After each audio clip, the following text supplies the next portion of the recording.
Well, here I am in Wadi Rum, fighting my bangs, trying to train them to the new way that Hamoudeh put them. And I'm quite fatigued. I think this is the Bedouins' trick. They take you around everywhere and just say, hey, look at that. Why don't you go climb that, Sarah? Sarah, yalla go. And I said, my feet smell. Ma bidi. And he goes, Leish. Sorry, And I go, Ashan Andi Mushkila Hon. Sorry, my feet. My blood. And clearly Stephanie's feet smell. I said sorry. I know, like 4 times.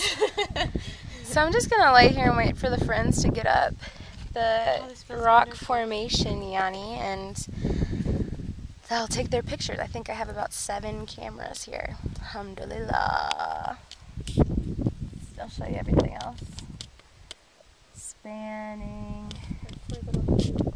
Spanning. Wash Converse? Yeah, absolutely. We can. You can throw them in the washer. I don't think I would recommend throwing them in the washer. What do you do? Just hand wash them, friend. What about the inside? Yeah, your hand can go inside it. Can it just stay like this